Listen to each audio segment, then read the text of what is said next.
The following is a segment from the television series In Search of the Divine, produced by the Sisters of St. Joseph of Carondelet, St. Paul Province. For more information, visit www.insearchofthedivine.org.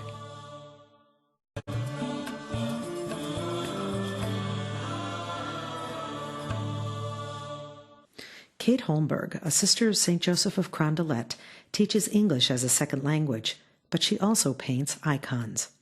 An icon, the word icon means image, and at one time it was strictly used with the religious art. Not all religious art, but the type of writing of a religious work that was Greek or Russian or from the church. And it's an image, it's not the person, but it's an image of the divine as seen in the particular saint or in the image of Christ that we're writing. The meticulous and lengthy process of writing an icon provides a unique opportunity to think about not only the topic of the piece, but the people featured in it. When I was writing the icon of the Dormition for Assumption Church,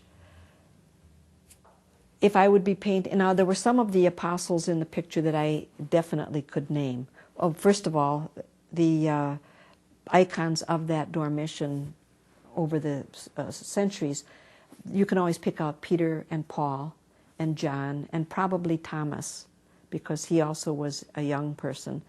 And in those people particularly, I could kind of silently talk with them, or come on, Paul, you don't look very inviting. And sometimes not even words like that. It would be just trying to get into who that person was. And of course that's impossible, but getting into what I imagine him to be. And what is Paul, or what is John's relationship to the Virgin in this picture of her death? And trying to put into it the sorrow that he probably felt, but at the same time, because of his faith, there would be a peacefulness. Doing Mary Magdalene in the picture, well, one of the women in the Dormition, I named Mary Magdalene, and I had her up close to the bed or bier that she is lying on, and she's touching it. And I think Mary Magdalene, for example, was probably a person of strong emotion and strong feeling, and so I think I tried to put some of that in because she would have been close also to the Mother of God, the Mother of Jesus. And in the writing of an icon, I often, without words again,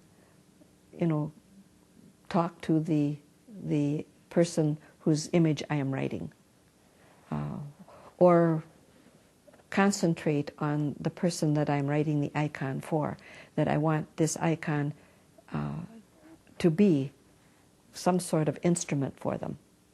I often say I pray best when I'm writing an icon. It's a quiet centeredness. It's more of a meditation or contemplation without words. While the process of writing an icon provides an almost ongoing interaction with the divine, something interesting happens as the project nears completion. In painting, in writing an icon, I'm most aware of the divine when it's close to the end of the icon, and it's suddenly close to the end of the writing of the icon, and suddenly that icon becomes almost like a being. It comes alive, and it's separate from me. It's almost as though I would say, I didn't do that. There's something else that is behind the hand that writes the icon. Sister Kate lives with her sibling, Ansgar, who is also an artist and a sister of St. Joseph of Carondelet. We'll meet her next time on In Search of the Divine. Coming up, what happened? I said, well, I just said a prayer in the church, and she said, well, that's a miracle. So, not knowing any better, I said, sure, yeah, I guess it is. It's a miracle to me.